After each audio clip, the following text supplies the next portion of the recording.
Escuela de Teología Papa Francisco, Teología para Todos.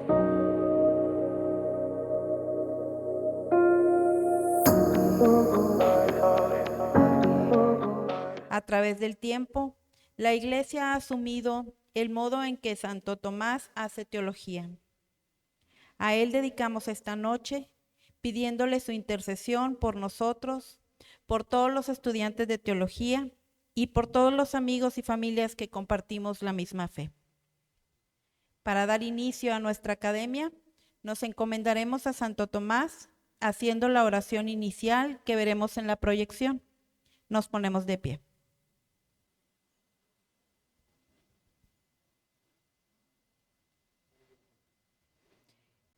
En el nombre del Padre, del Hijo y del Espíritu Santo. Amén. Creador inefable, que en los tesoros de tu sabiduría has creado las tres jerarquías de los ángeles y en un orden admirable los has colocado en el cielo empíreo. Tú, que tan maravillosamente has dispuesto las partes del universo, tú, nombrado con todo derecho, fuente de luz, de sabiduría y príncipe supremo, dígnate iluminar las tinieblas de mi inteligencia con un rayo de tu claridad. Disipa de mí la biforme tiniebla en la cual soy nacido, la del pecado y la de la ignorancia. Tú, que llenas de sabiduría aún la lengua de los infantes, mueve también la mía y derrama en mí labios la gracia de tus bendiciones. Otórgame penetración para comprender, capacidad para retener, método y facilidad para adquirir, sagacidad para interpretar y elegancia abundante para expresar lo adquirido. Dispón tú los comienzos, dirige el proceso y corona el fin. Amén. En esta quinta Academia Teológica tendremos 3 momentos. Primero tendremos nuestra conferencia magistral. Segundo, un momento para preguntas y conclusiones de la misma. Y tercero, celebraremos con un vino de honor a nuestro santo patrono. Les pedimos, por favor, poner en modo silencio su teléfono celular para escuchar activamente nuestra conferencia. Y ahora damos la bienvenida al presbítero Jaime Jesús Garza Morales. Él es sacerdote diocesano de nuestra arquidiócesis de Monterrey, párroco de la parroquia de San Miguel Arcángel en Ciudad Benito Juárez, Nuevo León. Realizó sus estudios de licenciatura en Teología Bíblica en el Instituto Franciscano en Jerusalén y posteriormente hizo su doctorado en Teología Bíblica en la Universidad Gregoriana de Roma, Italia.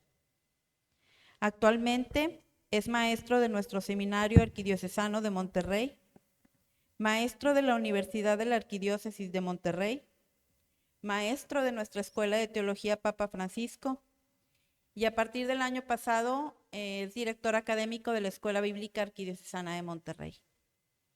Él nos comparte esta noche la conferencia La Realeza Mesiánica de Jesús, análisis narrativo de la caracterización de Jesús como Rey Mesías en el Evangelio de San Mateo. Le damos un fuerte aplauso.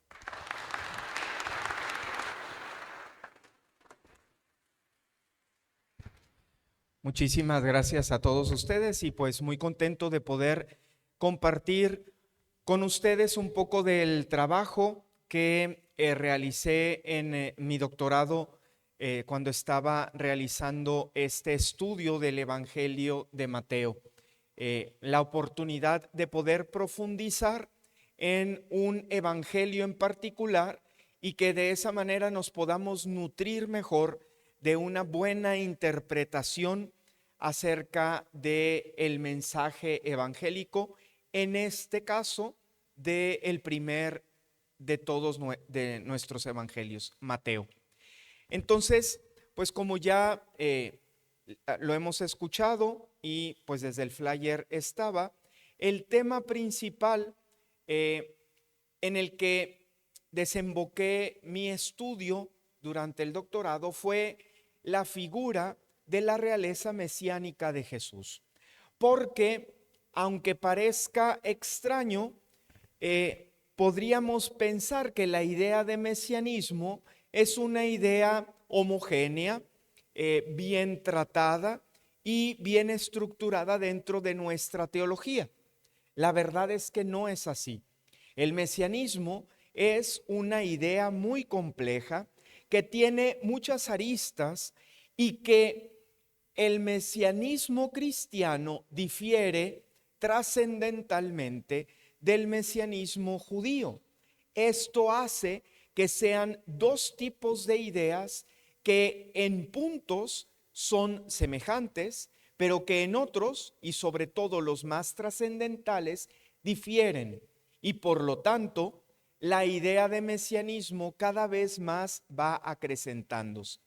Y la verdad es que la idea del mesianismo como tal, en su estudio académico, es uno de los estudios más recientes en las ciencias bíblicas.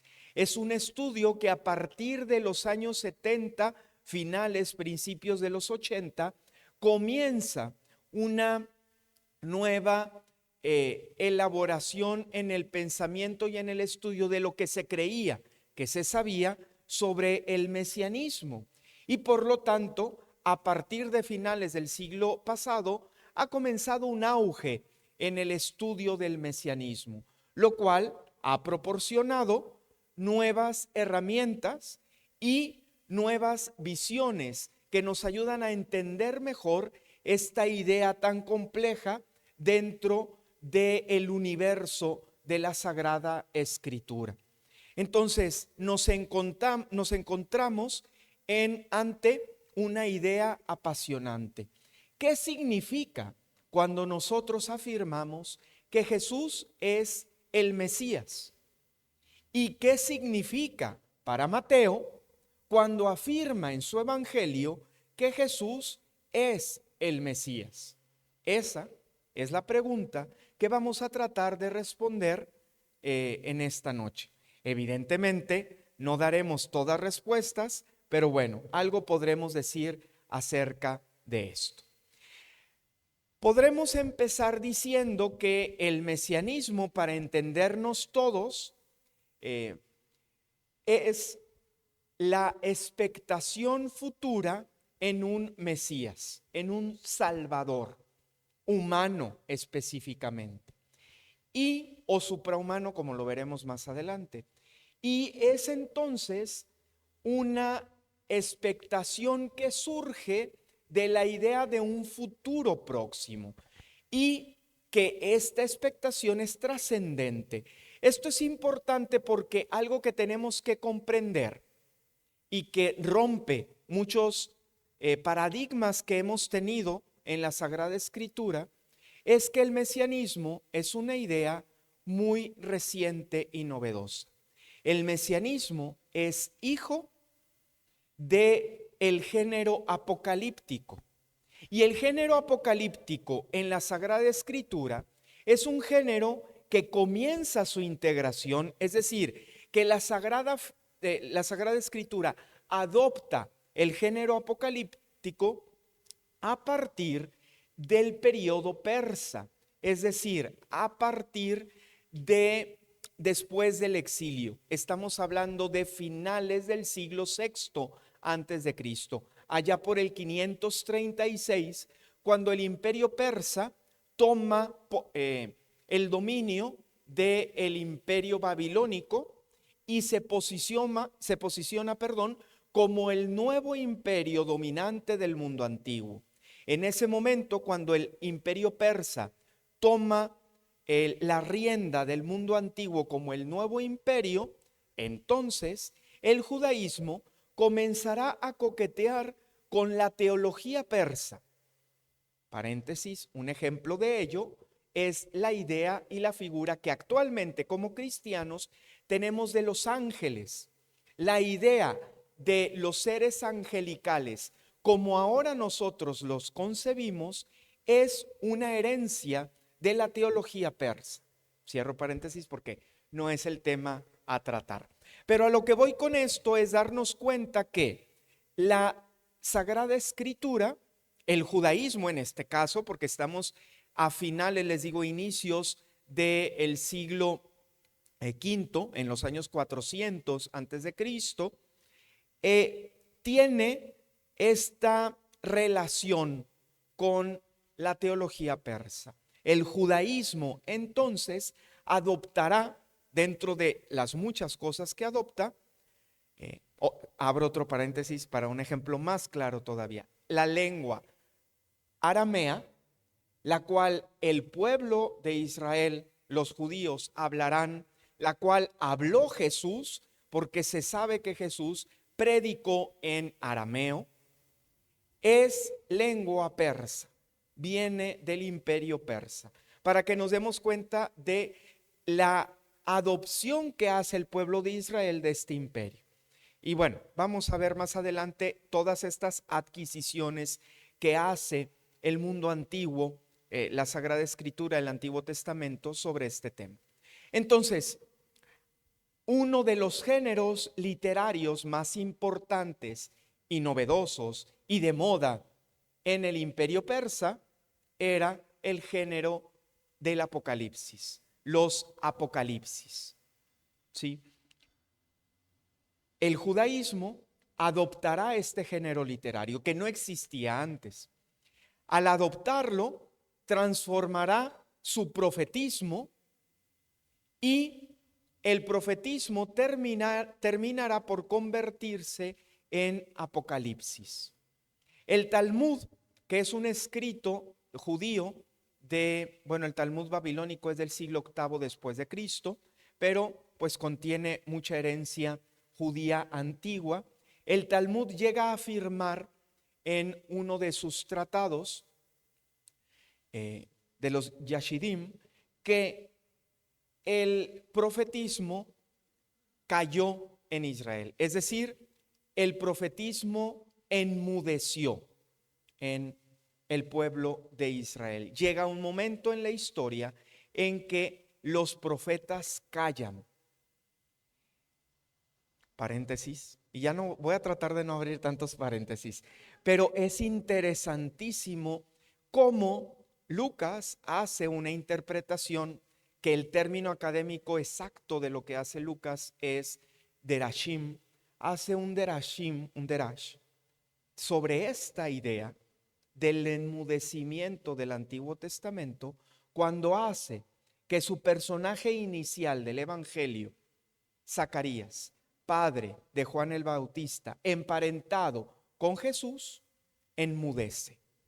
Porque en este derash de los capítulos 1 y 2 de Lucas, Zacarías e Isabel representan el pueblo judío, el Antiguo Testamento, que es incapaz de comprender e interpretar el mensaje de Dios, y que por eso tiene que enmudecer Zacarías hasta que, aceptando el mensaje de Dios, pueda soltársele la lengua. Por eso lo que hace Lucas es comparar a la esterilidad y mudez de Zacarías e Isabel y contrastarla con la virginidad y la elocuente alabanza de María. María representa a toda la comunidad cristiana que ha aceptado a Jesús. Por eso, la Virgen es la que concibe y es la que puede alabar a Dios en el magnífico himno que conocemos, valga la redundancia, como Magnificat. Pero bueno, ese es Lucas, nosotros estamos en Mateo. Entonces, esto muestra la importancia de esta idea del mesianismo como hija, les digo, hijo del género apocalíptico. El Apocalipsis es el género literario que emite, que le da al pueblo de Israel la idea de un futuro trascendente. Antes del género apocalíptico no existía esta idea. Es el género apocalíptico el que le permite a el pueblo de Israel entender la trascendencia de Dios y la posibilidad de un futuro soteriológico, es decir, de salvación. Gracias a esta idea apocalíptica, el pueblo de Israel después emanará en su idea de mesianismo. Y el término Mashiach, que más adelante lo voy a mencionar, pero de una vez se los digo, el término Mashiach, que significa Mesías, o específicamente, literalmente el término significa el que es ungido. El ungido es un término que comenzará a utilizarse por primera vez en la Sagrada Escritura por el Deutero Isaías, es decir, los autores de los capítulos del 45 del 40, al 55 de Isaías, y que evidentemente se encuentran en esta época de la restauración. El término será dirigido al rey Ciro, un pagano, y a él por primera vez se le dirá a Ciro, rey de Persia, el ungido del Señor. Qué contrastante que vaya a ser a un pagano a quien se le otorgue este título, que con el paso del tiempo para el pueblo de Israel va a significar la idea de un ser humano que vendrá a salvarlos de el imperio que los está dominando, para volverlos de nuevo un reino libre, sin ningún imperio que los oprima. Esta es la idea de Mesías que se encuentra en la Sagrada Escritura y que por primera vez se da en este tiempo de la restauración persa, que vuelvo a decirlo, estamos hablando de inicios de los años 400 antes de Cristo, después de que termina el exilio en Babilonia. Estos estudios entonces del mesianismo comienzan, como les digo, en la década finales de los 80s, principios de los 90s, a ser estudiados, es decir, estamos hablando de no más de 40 años, que se empieza a profundizar de nuevo en esto del mesianismo, y entonces John Collins, uno de los estudiosos más importantes, que comienza a darle una reinterpretación a la idea de mesianismo, habla, tal vez ya han escuchado de esto, y él dice que existen 4 paradigmas mesiánicos en la Sagrada Escritura. Y él dice que estos 4 paradigmas son el Mesías como rey, el Mesías como sacerdote, el Mesías como profeta y el Mesías como un Mesías celestial. Estos 4 paradigmas conviven entre sí, pero cada uno es independiente del otro. De tal manera que hay en el judaísmo algunas ramas, algunas sectas judías que toman más la figura de uno u otro paradigma. Por ejemplo, los esenios se centran sobre todo en el Mesías sacerdote. La centralidad de los esenios se encontrará en este paradigma. La tendencia de, por ejemplo, los celotas será en ver al Mesías como rey. Es decir, para no seguir en lo mismo, cada rama, cada grupo del judaísmo, recuerden que el judaísmo no es un grupo homogéneo como no lo somos los cristianos, ¿sí? En el cristianismo habemos una infinidad de grupos, estamos los católicos, están los evangélicos, están los anglicanos, están los calvinistas, es decir, habemos un gran abanico de grupos en el cristianismo, y aunque hablamos de cristianismo, pues finalmente somos diferentes grupos. De ahí que hace poco celebramos la Semana por la Unidad de los Cristianos, que busca que todos estemos unidos. Lo mismo pasa en el judaísmo. Este fenómeno no es propio únicamente del cristianismo. Este fenómeno lo tienen las 3 grandes religiones monoteístas del mundo. El Islam, el judaísmo y los cristianos estamos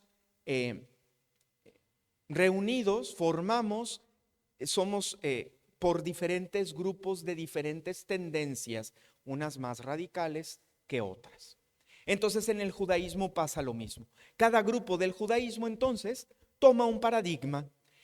Ahora, esto John Collins lo deduce, ¿sí? No es que en la Biblia aparezca esto, ¿sí? De analizar los textos que hablan del Mesías, John Collins deduce que existe este universo de 4 paradigmas en el mesianismo. Y junto con él hay otro estudioso, grande estudioso también de esos años, Peter Schaeffer, que él habla de un triángulo mesiánico davídico, porque algo interesante en Schaeffer, que también será importante en el estudio que vamos a seguir haciendo de Mateo más adelante, él asegura que la imagen de David es una imagen omnipresente en el mesianismo. Es decir, que David y Mesías para el judío terminan siendo términos unidos que son inseparables. Entonces dice él, el Mesías es davídico y ese Mesías davídico tiene 3 figuras: el Mesías rey, el Mesías sacerdote y el Mesías hijo del hombre. Pero al final los 3 pertenecen a la idea central davídica, de la cual ahorita vamos a profundizar. Entonces, este es el terreno en el que nos centramos para hablar del mesianismo. Este es el panorama que tenemos acerca del mesianismo actualmente. Y junto con ellos, Donald Juel da un apunte que a mí me parece que es muy importante en referencia al mesianismo cristiano, porque no es que Donald Juel hable del mesianismo cristiano, o sea, sí habla, no es que él invente el término ya se había acuñado. Hay, como ahorita les decía, el mesianismo judío. Evidentemente nosotros nos encontramos en el mesianismo cristiano. Y dice él algo que me parece una intuición genial y de la cual parte mi investigación realmente, y es que él afirma que para poder hablar del mesianismo cristiano, la única manera de hacerlo es hablar del mesianismo desde el libro o del conjunto del libro teológico del cual se quiere analizar. Es decir, no se puede hablar de un mesianismo cristiano homogéneo. Está el mesianismo mateano, el mesianismo lucano, el mesianismo paulino. Es decir, la idea de Mesías cristiano que surja tiene como fuente y origen una teología particular en la Sagrada Escritura. Y así como, a quienes les he dado clase saben que siempre hablo de esto, cada autor sagrado, cada agiógrafo tiene sus particularidades. Esto hace entonces que para poder adentrarnos a hablar del Mesías cristiano, tendremos que decir es el mesianismo mateano, que es en donde nos vamos a encontrar. Espero que estemos claros en esto, porque esto ya al menos nos sitúa en donde estamos, ¿sí? Vamos a centrarnos únicamente en el Mesías mateano. Por lo tanto, voy a eliminar cualquier otra idea de mesianismo que es parte del mesianismo cristiano, pero que no le pertenece a Mateo, porque solamente podemos centrarnos en el texto sobre el cual estamos analizando. Y entonces, algo que no le pertenece únicamente a Mateo, que es uno de las líneas de estudio para encontrar no solo el mesianismo, sino muchas cosas, es la cuestión de los términos en la Sagrada Escritura, ¿sí?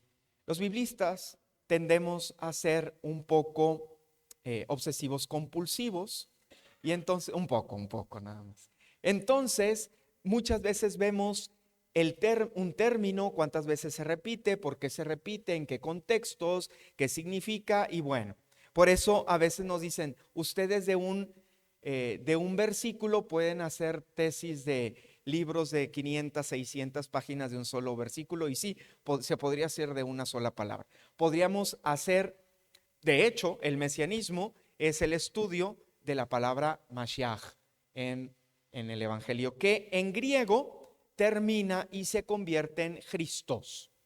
Christos es el término que la Biblia de los 70 le da a Mashiach. Para los que están estudiando filosofía, la Biblia de los 70 es la traducción que se hace alrededor del siglo III antes de Cristo por los mismos judíos de su sagrada escritura en hebreo.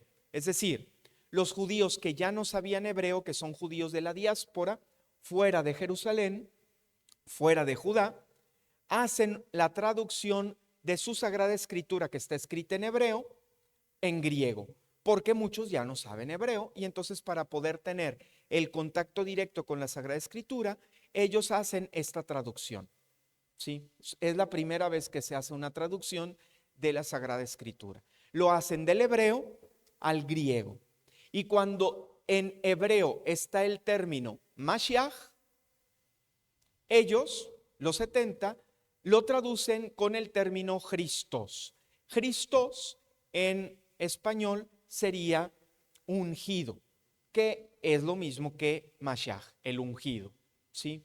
Y Christos es el título más, bueno, no, es el título, no es el más importante, es el título que terminó por identificar a Cristo.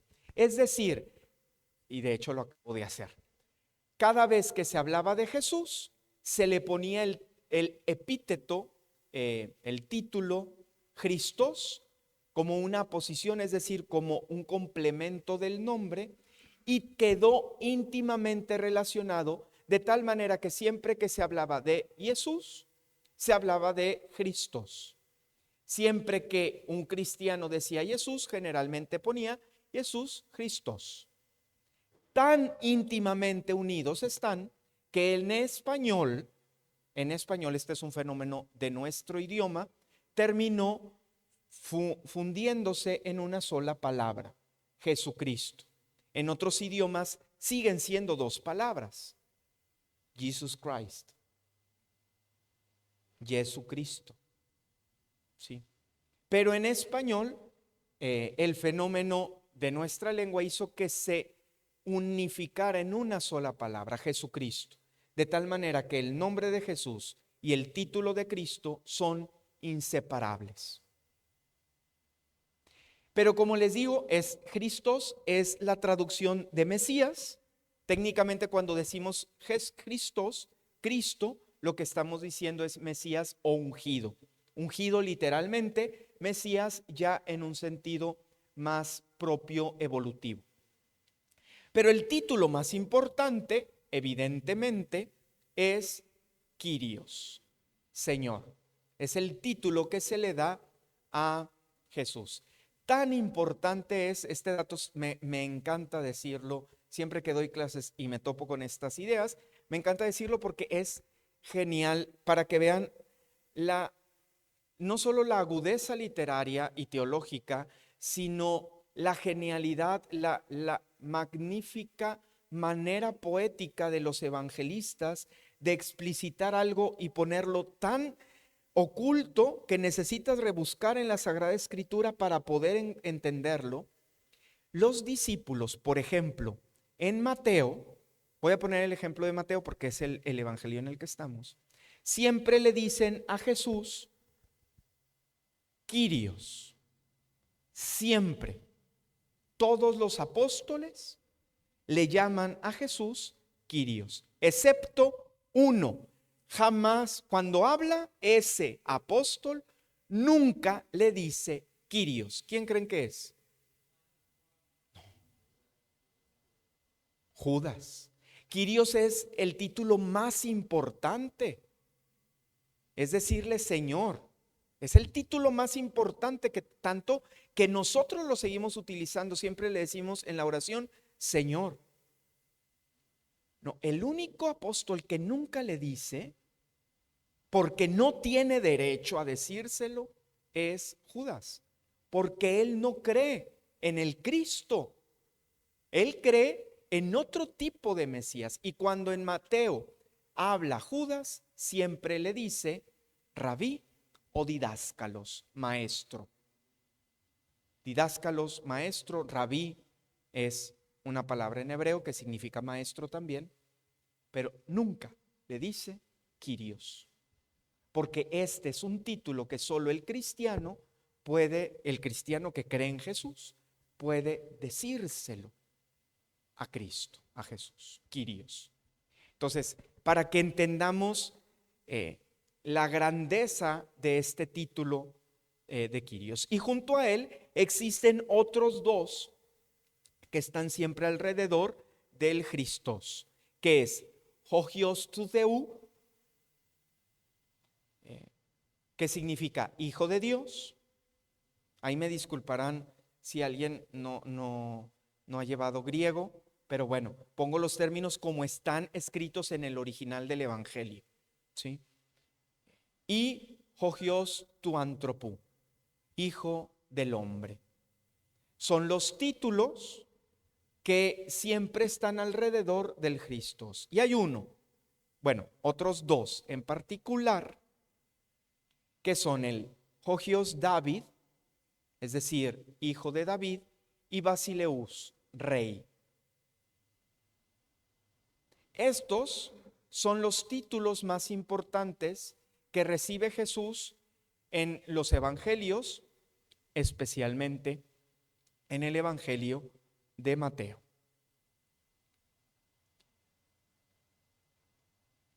Y entonces vamos a poder entender el mesianismo mateano siempre que podamos entender el uso que Mateo le da a estos títulos en su evangelio. Antes de continuar, el método que utilizo en este estudio es el método narrativo. Es un análisis particular que se basa en la unificación del escrito de la Sagrada Escritura. Mientras que los métodos histórico-críticos lo que hacen son recortar y sectorizar un texto bíblico, el método narrativo lo integra, ¿sí? Por eso, gracias a Dios, los métodos histórico-críticos ya han pasado, ¿sí? Actualmente son muy pocos los exégetas que centran su estudio únicamente en el método histórico-crítico. Ahora la tendencia es a utilizar otros métodos que enriquezcan mejor la interpretación del pasaje de la Sagrada Escritura que se quiere dar. Y el método narrativo es el método privilegiado para analizar los evangelios, porque los evangelios son narraciones y por lo tanto pueden ser sujetos al análisis narrativo como tal. Este es el método que, como les digo, utilizo en este estudio, y solamente como una historia, el método narrativo surge de la idea de algo que se llama New Criticism. Los estudios bíblicos actualmente, de mitad del siglo pasado a 2026, han tenido un auge, un despunte en la escuela americana, anglosajona específicamente. ¿A qué me refiero con esto? Que los estudios bíblicos actualmente están especializados en la lengua del inglés.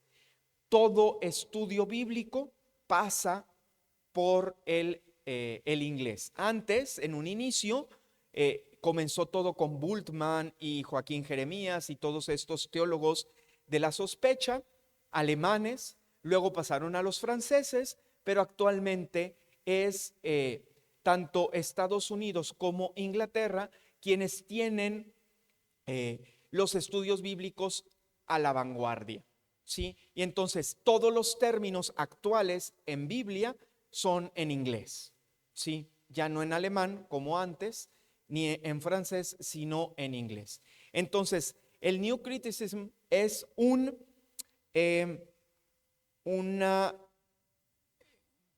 tendencia teológica que surge de evaluar al método histórico crítico, es decir, de decir el método histórico crítico no puede ser la panacea. Benedicto XVI, en su libro de Jesús de Nazaret, el segundo tomo, ya lo llega a decir, porque era una idea que él tenía desde que era el teólogo Joseph Ratzinger, y él decía que no es posible que en los estudios bíblicos se considere que el método histórico crítico sea la panacea de cualquier interpretación. En este libro, si ustedes tienen acceso a él, en la introducción de Jesús de Nazaret, desde Jerusalén hasta la resurrección, es el segundo libro, en la introducción, Benedicto, Joseph Ratzinger, habla precisamente de esto, del por qué no es posible seguir creyendo que el método histórico crítico sea la panacea en la interpretación bíblica. Y esto, les digo, es fruto de este New Criticism que va surgiendo allá por los años 50. De allí, Seymour Chapman y Jack Kingsbury se convierten en seguidores de esta idea. Kingsbury es uno de los estudiosos del Evangelio de Mateo más importantes actualmente. Y finalmente, los estudios llegan a lo que hoy se conoce como la Narrative Theology, la teología narrativa o la teología narrante, depende de cómo lo queramos traducir, que la idea básica de esta Narrative Theology es decir que nosotros conocemos y tenemos acceso a Jesús a través de la narración evangélica. Y esta tendencia destruye la búsqueda del Jesús histórico y el Cristo de la fe. Si habían escuchado estos términos de la búsqueda del Jesús histórico, actualmente se considera que estamos ya en la cuarta búsqueda, ya no en la tercera. Hemos pasado a la cuarta, que es, ya no es, primero era, solo podemos acceder al Jesús histórico, no al Cristo, no acceder. Lo más importante es el Jesús histórico, no el Cristo de la fe. Luego es, solo podemos acceder al Cristo de la fe, no al Jesús histórico. Luego era, la tercera, necesitamos conocer al Jesús histórico para entender mejor al Cristo de la fe. Actualmente es, no se puede tener acceso, porque a través de los años, esto es desde los 1800 del siglo XIX, no se puede tener acceso a el Jesús histórico, porque los datos históricos nos sobrepasan, no hay suficientes datos para llegar al Jesús histórico. El Cristo de la fe finalmente ha sido una reinterpretación cristiana a través de los siglos y por lo tanto a lo que podemos tener acceso como cristianos es a lo que Adolf Geske llegó a llamar el Jesús narrado. No el Jesús histórico, no el Cristo de la fe, sino el Jesús narrado. Lo que narran los evangelios es a lo que nosotros podemos llegar. El Jesús narrado de los evangelios es el Jesús que nosotros tenemos acceso. Aquí todos los filósofos del lenguaje y de la literatura quedarán fascinados con estas cosas porque son los contactos que hay en teología, en la Sagrada Escritura, con la filosofía del lenguaje y de la literatura finalmente. Pero bueno, ese tampoco es mi plan de estudio, mi meta en el estudio, pero es parte del panorama. Entonces, Ben-Emma llega a decir que para conocer a un personaje, es decir, en la narración, se conoce a los personajes. Para conocer a los personajes se tienen que hacer 3 pasos. Primero, se tiene que evaluar el autor que escribe sobre un personaje y que espera que su lector interprete. Es decir, ¿cómo escribe Mateo a Jesús? Esperando que su lector pueda entenderlo. ¿Ok? Este es el primer paso. ¿Cómo escribe Mateo a la caracterización de Jesús? Esperando que su lector, el cristiano del siglo I de la comunidad mateana, lo integre, lo conozca, lo interprete. Después, creando un análisis de la complejidad del personaje, se puede llegar a decir que existe, qué tipo de caracterización tiene. Es decir, a través de una evaluación de el desarrollo que el personaje tiene en la trama, de la vida interior, es decir, la psicología del mismo personaje, de la manera que habla y cómo se dirige a sus interlocutores el personaje. Así es como se puede hacer ya no lo que Mateo espera que el lector sepa, sino lo que Mateo implícitamente está diciendo de su personaje. Espero que me estén siguiendo y no esté revolviendo todo. Es decir, la idea es primero saber qué es lo que quiere Mateo decirle de Jesús a su comunidad, pero en un segundo momento de evaluación, es decir, qué dijo Mateo a su comunidad sin que él supiera que lo está diciendo. Y esto se hace a través de este análisis de la caracterización del personaje, para finalmente poder utilizar esta información y entender el punto de vista del narrador y de su trama. Es decir, haciendo este análisis, podemos decir con seguridad, Mateo habla de Jesús como Mesías de esta forma, porque tenemos que ser objetivos, no se trata de hacer una interpretación subjetiva de la palabra de Dios. Y la objetividad se llega a través de este estudio pormenorizado. Es el estudio que realizo en el Evangelio de Mateo para poder responder a la pregunta: ¿qué tipo de Mesías es Jesús para Mateo? Se tiene que atender a la caracterización que Mateo hace de Jesús en su Evangelio. Entonces, lo que decimos es que la presentación de Jesús en el Evangelio de Mateo es trascendental para entender el tipo de mesianismo que Mateo está tratando de compartir. Y llegué a la conclusión que de todos los títulos que hace un momento les decía, cristológicos, que existen en el Evangelio de Mateo, hay una correlación íntima entre estos dos: Jo Christos y Jo Basileos ton Judaion. Cristo y Rey de los Judíos.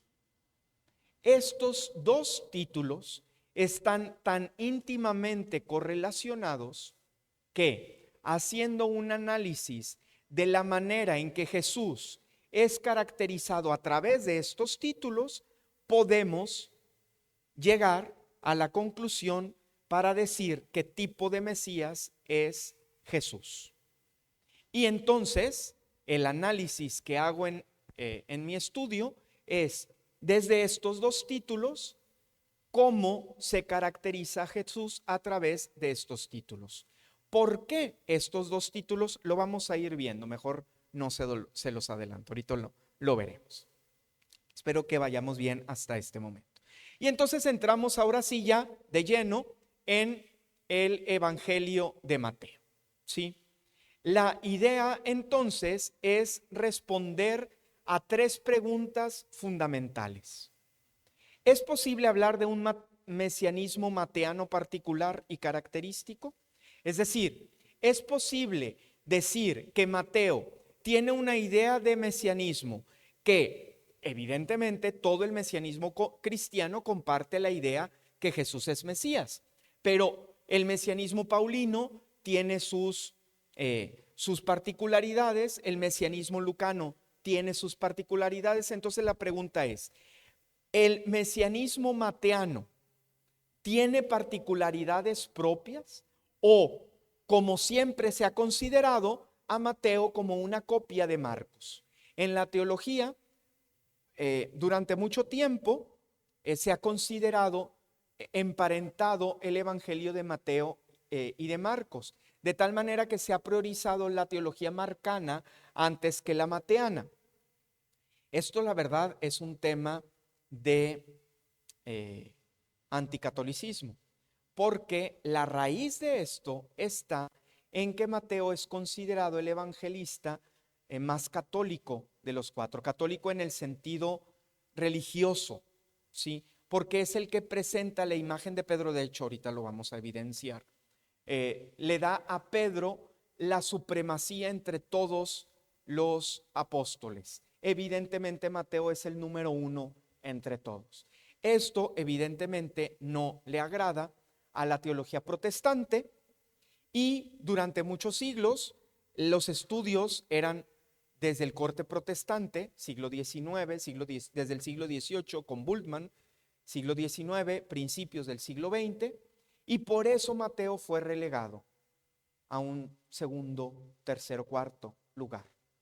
Pero ahora, cuando el Concilio Vaticano II, ya un poco antes, pero desde el Concilio Vaticano II se le da el acceso libre a el estudio bíblico como lo conocemos actualmente, con las ciencias bíblicas como tales, entonces el catolicismo actualmente, 2026, somos los que estamos a la vanguardia de los estudios bíblicos, ¿sí? Actualmente la mayoría de los grandes pensadores, de los grandes teólogos biblistas, son católicos, ¿sí? Esto hace evidentemente que por eso ahorita hay un auge de volver a Mateo como el evangelio principal, ¿sí? Aún más que el de Lucas, aún más que el de Juan, que no me escuche nuestro obispo auxiliar. Es más importante el evangelio de Mateo que el de Juan, porque el evangelio de Mateo contiene la integridad incipiente de la fe de manera más importante. Pero bueno, entonces, ¿es posible que hablemos de un mesianismo mateano, característico particular? Y de ser así, yo doy por hecho que es así. Entonces, de ser así, ¿cuáles serían estos rasgos originales? Que ya partamos del presupuesto, lo cual es verdadero, pero yo partí del presupuesto que el mesianismo mateano se basa dentro del triángulo de Schaeffer, ¿lo recuerdan? Se basa en el Mesías rey, ¿sí? ¿Se acuerdan que el triángulo davídico era Mesías rey, Mesías sacerdote y Mesías hijo del hombre? Bueno, en Mateo la prioridad está en Mesías rey. Entonces, la teología narrativa de Mateo puede darnos rasgos de este tipo de mesianismo, y de hecho sí, es el hecho del rey Mesías. Y aquí hay un cambio. Schaeffer habla de Mesías rey, yo hablo de rey Mesías. Van a decir, ¿eso qué? Esta historia es muy chistosa.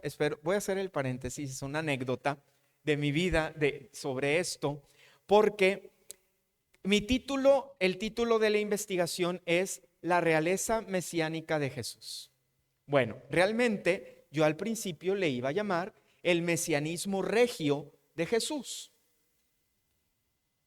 Es lo que les digo, que los biblistas tenemos un toque. Entonces, cuando yo ya le presento a mi asesor, este es mi proyecto de tesis, me acuerdo que estábamos tomando el café y me dice, oye Jaime, ¿y será realmente que tú quieres hablar de el mesianismo regio de Jesús? ¿O más bien no quieres hablar de la realeza mesiánica de Jesús? Ustedes dirán, es lo mismo. No, porque el sustantivo prioriza y y el adjetivo califica. ¿De qué quiero hablar? ¿Del Mesías como rey o de un rey que termina siendo un Mesías o con un tipo de mesianismo? 6 meses, 6 meses debatiendo él y yo de cuál debía ser el título. 6 meses de mi vida solo en decidir si era realeza mesiánica o mesianismo regio.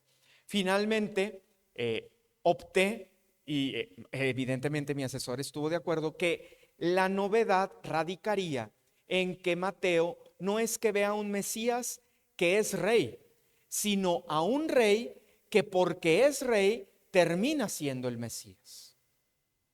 Y ahorita vamos a ver por qué esta diferencia y qué tan radical es esta diferencia. Y esa sería la originalidad mateana. Eso sería lo que hace Mateo en su evangelio. Y entonces, ¿cuáles elementos tendría este mesianismo mateano? Que yo termino diciendo que dan continuidad y discontinuidad en el judaísmo de la época. Esto les encantó a mi tribunal, tanto así que el tribunal dijo que uno de los aportes más importantes de la investigación era que finalmente decía que aunque hay un cambio en el paradigma, hay continuidad y discontinuidad. Es decir, que finalmente Mateo no rompe con el judaísmo. Tomando el judaísmo le da continuidad, pero dentro de una discontinuidad. Es esta paradoja que se presenta en el Evangelio de Mateo. Y entonces ya entrando ahora sí en el Evangelio, Kingsbury dice que el Evangelio está medido, es decir, tiene un ritmo narrativo a través de una frase estereotipada, es decir, una frase que es un copy-paste 2 veces, ¿sí? En el Evangelio tal cual es exactamente la misma, que es apotote erxato Jesús. Y entonces comenzó Jesús a través de esta frase aparece en el 4:17 y en el 16:21.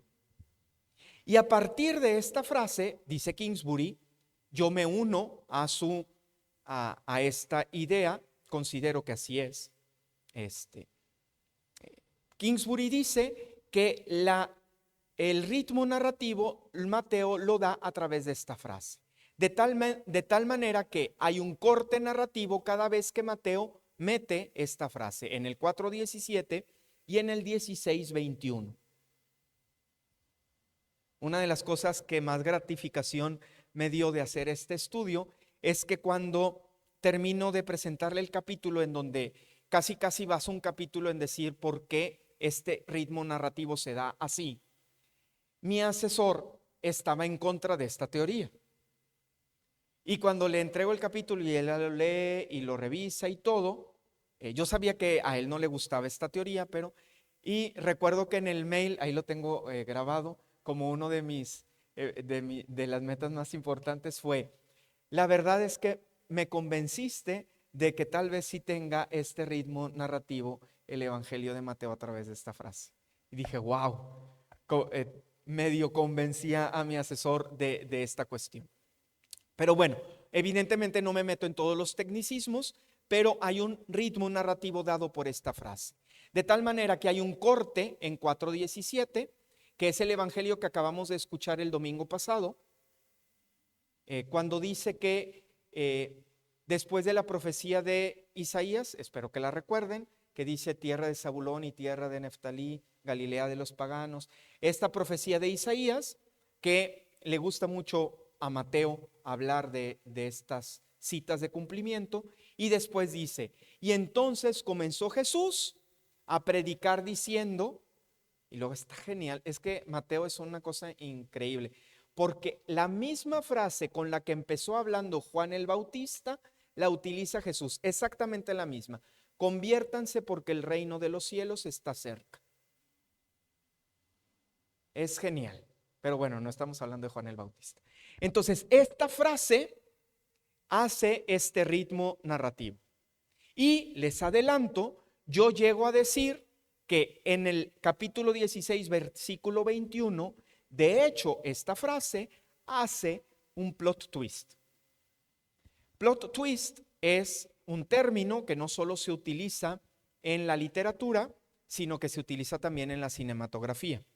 No sé si han escuchado este término de plot twist, pero un plot twist es cuando en una película tú estás pensando algo y de repente cambia la trama. Y pongo un ejemplo de los plot twists más interesantes o conocidos. Todos conocen la película de Los Otros, de Nicole Kidman. Bueno, el plot twist es cuando quien está viendo, el auditor, quien está viendo, el auditor, la persona que está viendo la película se da cuenta que no hay, o sea, que los fantasmas son ellos. Espero que todos la hayan visto, porque si no ya les hice el super spoiler del mundo. Pero toda la película se trata de que hay fantasmas en la casa, pero el plot twist es cuando se dan cuenta que ellos son los fantasmas, ¿sí? Eso es un plot twist, es decir, la trama es lo que lleva el plot. Por eso les digo que los términos son en inglés, plot es trama. La trama, el plot, lleva la narrativa, y el plot twist es cuando hace un cambio.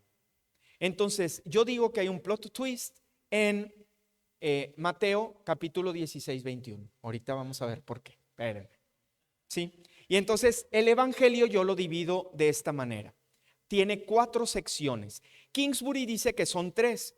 Yo digo que son 4. ¿Por qué? Porque está la primera parte hasta el 4:17, luego la segunda parte hasta el 16:21, luego la tercera es hasta que empieza el relato de la pasión.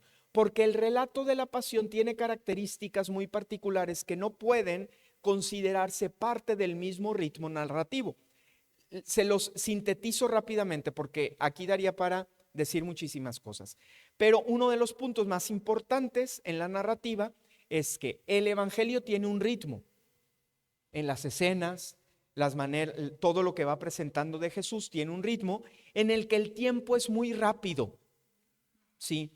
El evangelio no es Jesús hizo esto en la mañana, luego en la tarde hizo esto, luego en la noche hizo esto, al día siguiente hizo esto. No. Juan hace algo parecido en los primeros 2 capítulos de su evangelio, porque relata una semana. Los 2 primeros capítulos de Juan suceden en una semana y están narrados en una semana, tal cual, así lo dice. ¿Sí? Léanlos y se van a dar cuenta.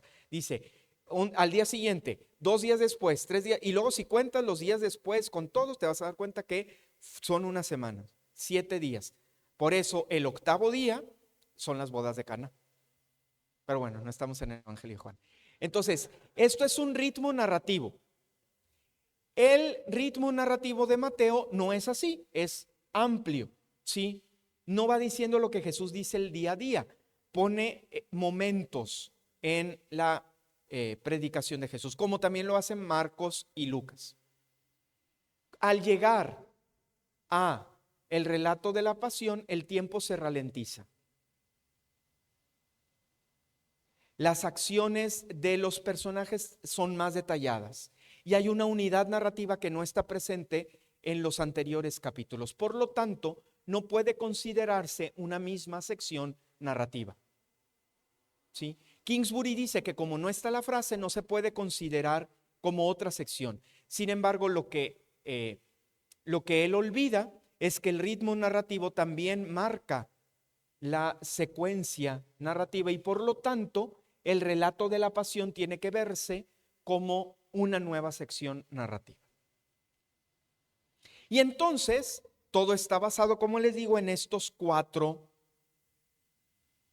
momentos, 4 secciones narrativas, como yo les llamo. La presentación de Jesús como Rey Mesías empieza en los primeros 4 capítulos, en donde el primer versículo del Evangelio es la intención de Mateo. Allí se encuentra cuál es su intención. Dice Mateo, el libro de la generación de Jesucristo, hijo de David, hijo de Abraham. Luego, en los siguientes capítulos, habla del vínculo que se debe establecer con este rey Mesías. Y hay diferentes momentos, ahorita lo veremos, hasta el momento culmen, que aquí lo pongo, que esta frase es la frase de Pedro, cuando le dice, tú eres, sí, el Cristo, el Hijo de Dios viviente. Luego, los siguientes capítulos van a terminar porque Jesús nunca se autodefine como rey, excepto que, no, por eso les digo que la genialidad mateana es perfecta. Mateo, por primera y única vez, hace que Jesús se autorrefiera a sí mismo como rey la última vez que habla, cuando dice la parábola, que no es parábola, pero vamos a llamarle la parábola, de el rey que pone a los de la derecha y a los de la izquierda. Recordarán esa palabra donde están las obras de misericordia. Bueno, esa parábola, que no es parábola, esta imagen de Jesús es solo de Mateo. No existe ni en Marcos, ni en Lucas, ni en Juan. Por lo tanto, cuando Mateo dice, por eso el rey pondrá a los de su derecha y les dirá. Cuando el Jesús mateano dice esto, con el rey se está refiriendo al Hijo del Hombre. Y en todo el Evangelio, el Hijo del Hombre es igual a Jesús. Cuando Jesús habla en Mateo del Hijo del Hombre, se refiere a él mismo. Dice, el Hijo del Hombre vendrá al final de los tiempos y separará a los cabritos de las ovejas. Y el rey pondrá a los de su derecha y les dirá, el rey, ¿quién es el rey? Se había hablado del rey, en todo el Evangelio Jesús habla del rey, pero jamás se deja claro quién es el rey. A veces es claro que el rey es el Padre, a veces es muy ambiguo y no sabe si el rey se refiere a Jesús o se refiere al Padre. Siempre es ambiguo Jesús en el Evangelio de Mateo en referencia a esta cuestión del rey. Pero en este momento, no, porque él se refiere como el Hijo del Hombre que viene, que es él, y el rey, el Hijo del Hombre, pondrá, es decir, él es el rey.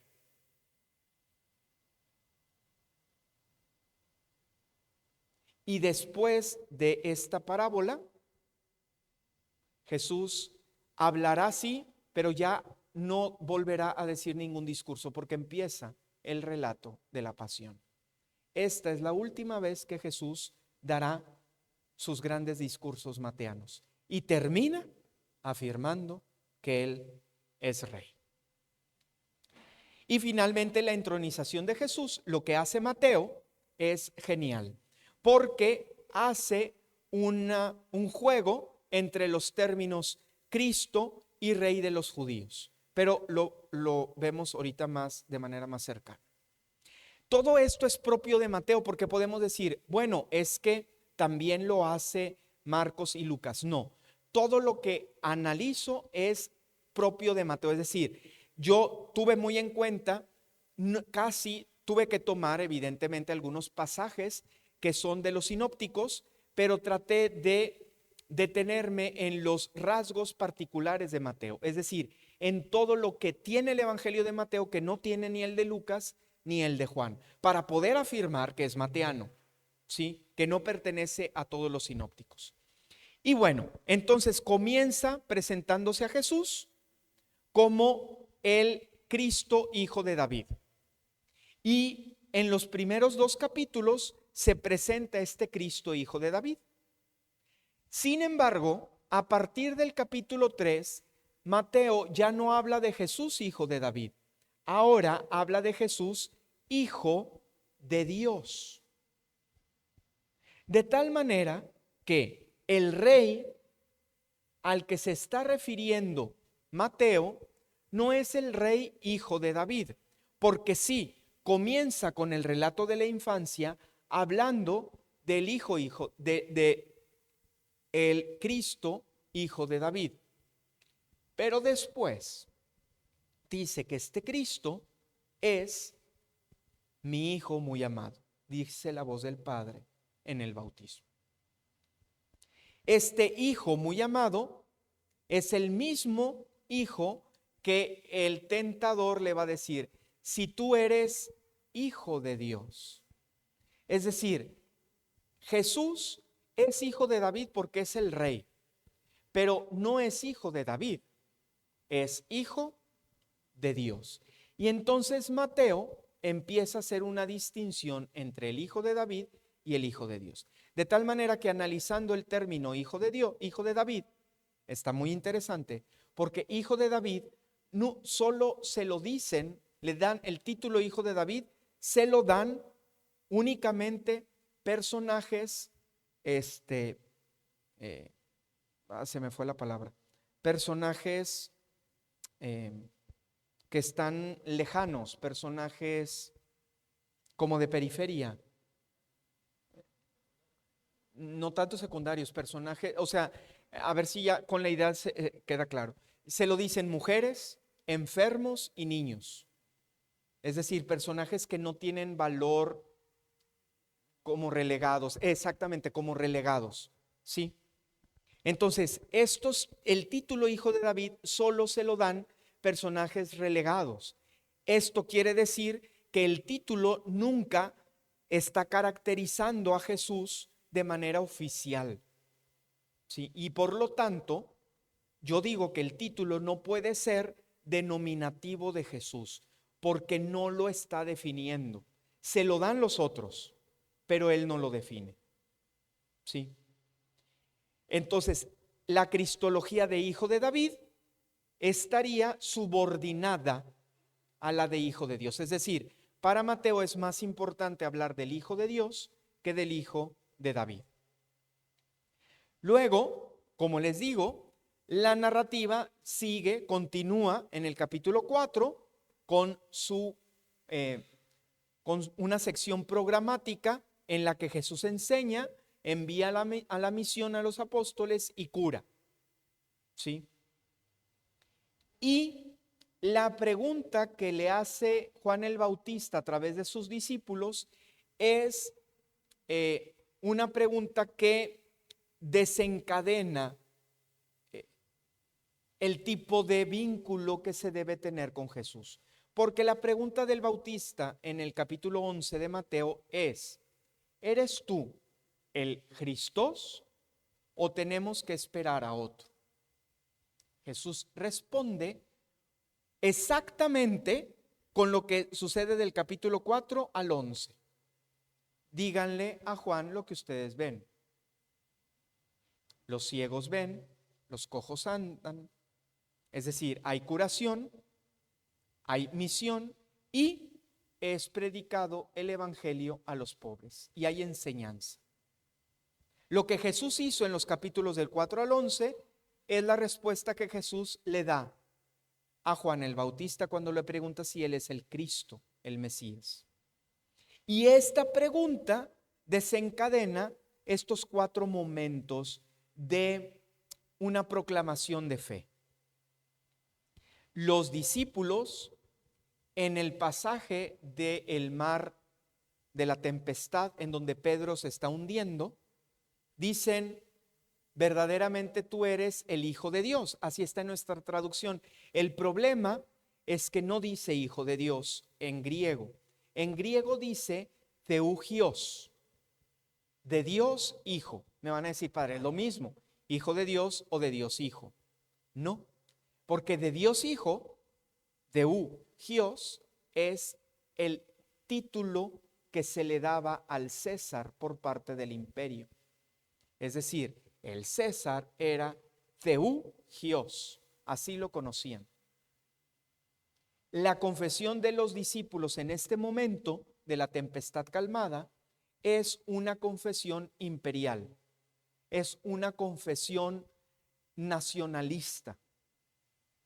Es decir, para que se entienda mejor, le están diciendo a Jesús, tú eres nuestro emperador, pero siguen pensando en el imperio al estilo romano. No sé si me explico.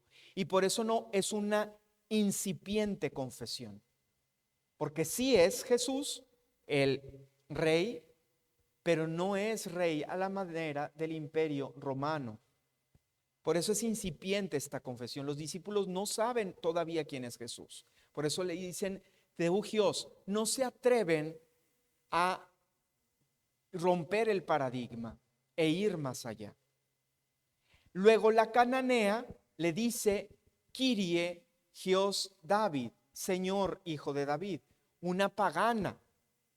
Pero esta pagana que le llega a decir Señor, ahorita dijimos que Señor es el título más importante de fe. Esta pagana, que evidentemente manifiesta la fe porque su hija va a ser sanada, todavía también es una imprecisa confesión, porque esta cananea no entiende que Jesús ya no es hijo de David. El que da en el clavo, y fíjense cómo va seguidito, capítulo 14, capítulo 15, capítulo 16. Es decir, yo no estoy inventando el hilo narrativo, yo estoy siguiendo el evangelio como Mateo lo escribió, seguidito, y entonces inmediatamente después es como si Mateo nos preparara y nos dijera, miren, Jesús sí es el Theougios, pero no. Jesús sí es el Gios David, pero no. Más bien, Jesús es el Christos Gios tu Theou, el Cristo, Hijo de Dios, el Mesías, Hijo de Dios. Esta confesión petrina le va a dar a la trama un punto de inflexión, porque entonces, fíjense cómo cambian los evangelios. Para Marcos lo más importante es quién es Jesús. Y cuando sucede este pasaje en Marcos, Pedro no le dice tal cual así, tú eres el Cristo, el Hijo de Dios. Nada más le dice, tú eres el Cristo. El punto es que para Marcos lo más importante es la trama, es responder la pregunta, ¿quién es Cristo? El Hijo de Dios. Y la trama es todo el evangelio. ¿Quién responde la pregunta, quién es Jesús? El centurión romano, hasta el final, que dice, verdaderamente este hombre era el Hijo de Dios. Eso no lo dice el centurión de Mateo, porque Mateo ya dio la respuesta desde su capítulo 16. Aquí está la respuesta.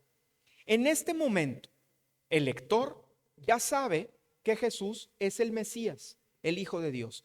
Ya no hay manera de que el lector se pregunte quién es Jesús. Ha quedado evidenciada de manera plástica la identidad de Jesús. Entonces hay un plot twist, porque entonces lo que hace Mateo es decir, ok, yo soy el Mesías, pero yo soy un Mesías rey, un rey Mesías que tiene que sufrir dos o se dan dos elementos inéditos en la narración mateana. Primero, que este rey Mesías tiene que padecer, morir y resucitar. Y segundo, que este rey Mesías comienza, Jesús, a anunciarle a sus discípulos este padecimiento. Y entonces el plot twist de la trama se da porque Mateo ahora va a hablar de cómo los rasgos que tiene este rey Mesías. Ya sabe el lector que Jesús es el rey Mesías, qué rasgos tiene. Y entonces hay 4 momentos importantes en la trama en estos capítulos del 16 al 25. El primero es que Jesús le dice a Pedro que él es el hijo del rey, porque en el pasaje Sondergut es un término alemán que quiere decir único. Este pasaje es único en Mateo, es el pasaje del tributo del templo. Ustedes recordarán este pasaje porque es cuando Jesús le dice a Pedro, lanza un anzuelo al mar, va a pescar un pez, saca ese pez, le abres la boca, de la boca vas a sacar un shekelim, que son dos shekels. Esos 2 shekels son para que pagues tú y yo el impuesto del templo. Recordarán ese pasaje, que es extremadamente raro, porque es un pasaje muy raro, ciertamente, pero lo interesante en el pasaje es lo que lo desencadenó, porque le preguntan a Pedro, ¿por qué? No, ¿por qué? Le dicen a Pedro, ¿tú y tu maestro pagan el tributo al templo? Pedro no responde y Jesús le dice a Pedro, ya entrando en la casa: ¿quiénes pagan impuestos? ¿Los hijos o los extranjeros? Le dice Pedro: los hijos. Jesús dice: bueno, pero para que no seamos piedra de escándalo, ve y haz el milagro. La respuesta a la pregunta no la dice tácitamente Jesús, porque Mateo todavía se está guardando esto de que él es rey, pero técnicamente dijo: ¿quiénes pagan los impuestos? ¿Los reyes? Los reyes de la tierra cobran impuestos. ¿Quiénes pagan esos impuestos de los reyes? ¿Los hijos de los reyes o los extranjeros, los extraños? Les digo, Pedro dice los extraños.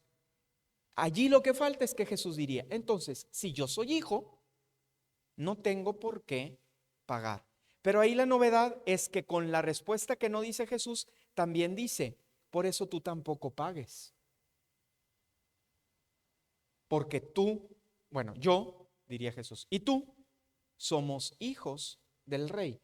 Hay una filiación, es decir, el vínculo y el rasgo, uno de los rasgos de este rey Mesías es que no es rey súbdito, es rey hijo.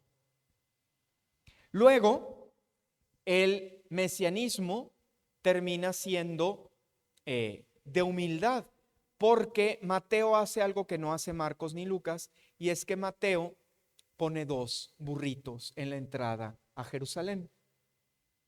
No es uno, era una asna, y ni siquiera es burro, es asna, femenino. Y su hijo, no sé cómo se le llame al hijo de la... borrico. Entonces es el asna y su borrico. Son 2. De hecho, las dificultades que hace esto con Mateo es que, ¿y en cuál se subió Jesús? ¿En la asna o en el borrico? Porque en Marcos y en Lucas es nada más la burra. Aquí son 2. ¿Por qué? Porque lo que hace Mateo es evidenciar que Jesús es realmente un rey, más que centrarse en la humildad, porque dicen: ay, es un rey humilde que entró en un burrito. ¿Saben quién entró en un burrito y lo aclamaron como rey y se convirtió en un paradigma del rey Mesías?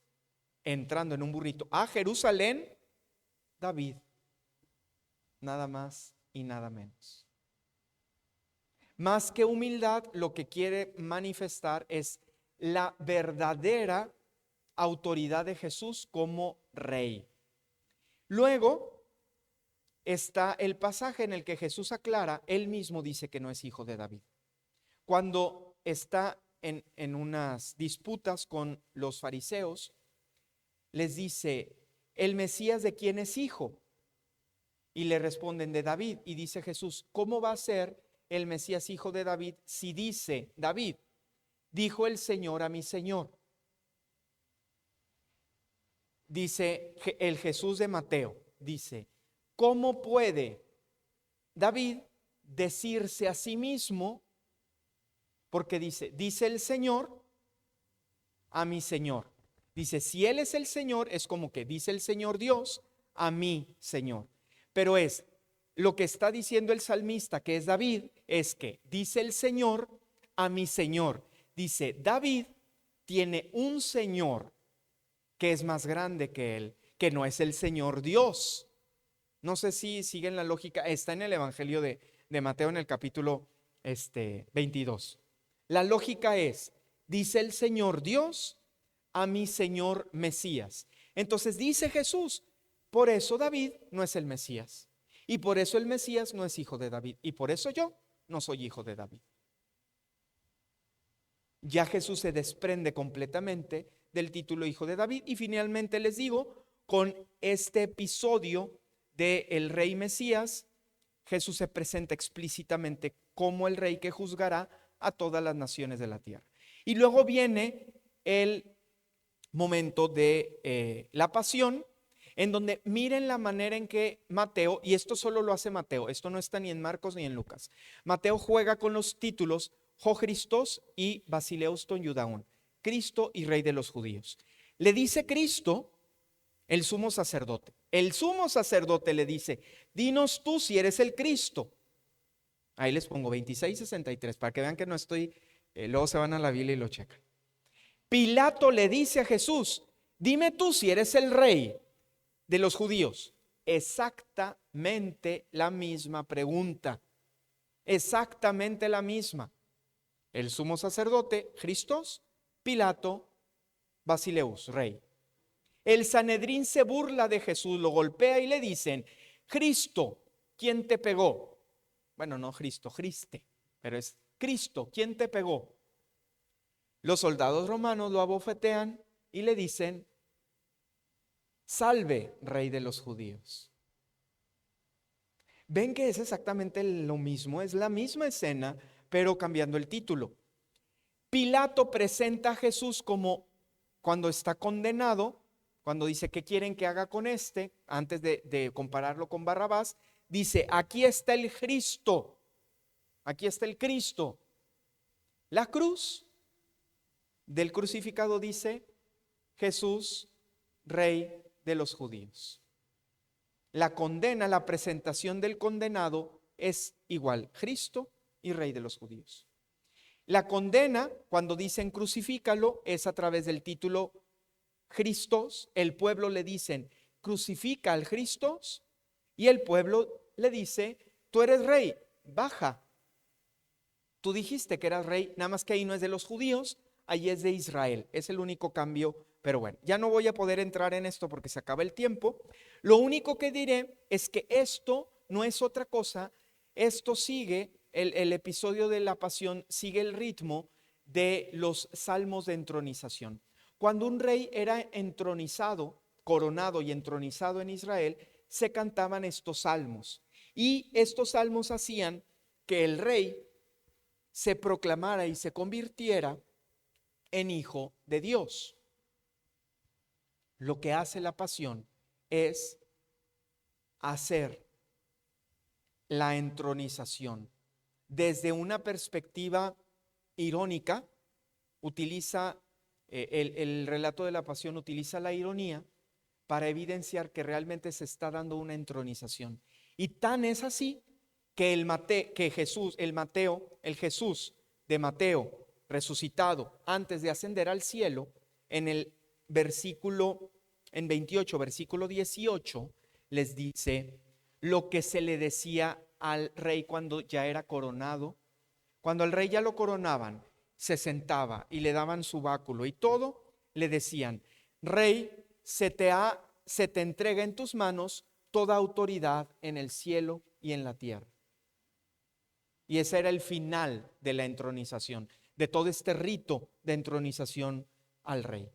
Jesús, resucitado, a sus discípulos antes de ascender al cielo, les dice, a mí se me ha entregado toda autoridad en el cielo y en la tierra. Ahora sí, de manera explícita y sin lugar a dudas, Jesús se denomina como el rey realmente. Finalmente ha sido entronizado este rey Mesías. ¿Conclusiones? Pues es esto que hemos hablado. El Mesías es un Mesías rey, es un rey Mesías que tiene un campo, una amplitud universal. Es decir, es un rey Mesías que se encuentra, que tiene poder sobre todo, su salvación es universal, vaya. Su capacidad escatológica es sin fronteras. Su rasgo mesiánico distintivo es la misericordia que tiene este rey, que nos hace ser no sus súbditos, sino sus hijos. Es decir, nuestra relación con este rey no es de súbditos, sino de hijos. Y finalmente, que por esto estos discípulos son los hijos del rey, que es otro término que Mateo utiliza 3 veces en su evangelio, como queriendo preguntar, ¿quiénes son los hijos del rey? Para terminar respondiendo, los hijos del rey somos nosotros, los discípulos del Señor. Finalmente quisiera decir que una también de las cosas de esta caracterización de Jesús es que el Jesús de Mateo está caracterizado como Rey Mesías, no al estilo de David, por todo lo que ya hemos hablado, sino más bien al estilo de Ciro, rey de Persia. Es decir, Jesús se parece más a la acción mesiánica de Ciro que a la acción mesiánica de David, porque la acción mesiánica de David es nacionalista y particular, mientras que la acción mesiánica de Ciro fue que todos los exiliados pudieran regresar a Jerusalén. Jesús se parece más a Ciro. Todos los que fuimos una vez exiliados podemos entrar en la Jerusalén celestial. Jesús no es hijo de David, porque él no busca una cuestión nacionalista y particular. Jesús es como Ciro, rey de Persia, el primer Mashiach, porque él es el que busca que todos los que una vez estuvieron fuera de Jerusalén podamos entrar a la Jerusalén celestial, que es su rey. Y esta es una de las conclusiones casi con la que termino y quisiera leerla. Termino afirmando: Mateo utiliza la tipología davídica para transformarla en algo mucho más grande de lo que estaba delimitada, mostrando la amplitud de la acción salvífica de Jesús y demostrando cómo la estrechez del uso de la imagen de Rey David, al referirse únicamente a la restauración del pueblo de Israel, no corresponde al universalismo del ministerio del Rey Mesías Jesús. Pues muchas gracias por su atención. Bueno, Padre, queremos agradecerle por este tiempo que hoy nos ha concedido. A través de su palabra y de su reflexión nos ha ayudado a adentrarnos en el Evangelio de Mateo y a contemplar cómo a lo largo de su narrativa Jesús se reveló como Rey y Mesías esperado, cuya realeza se manifiesta no solo en el poder, sino en la obediencia al Padre, el servicio, la entrega y en la vida y la unión de todos. Su enseñanza nos ha permitido escuchar el Evangelio con una mirada más atenta y con un corazón más dispuesto, dejándonos interpelar por el misterio de Cristo. Le agradecemos profundamente, Padre, su generosidad, su estudio y su testimonio sacerdotal, que hoy ha sido para nosotros camino de encuentro con el Señor. Cuenta con nuestras oraciones y nuestra gratitud permanente. Le hacemos entrega de una imagen de la Virgen de Roble, patrona de Monterrey. Suscríbete a nuestro canal de YouTube para que no te pierdas del contenido que estaremos publicando y síguenos en nuestras redes sociales donde con gusto te atenderemos.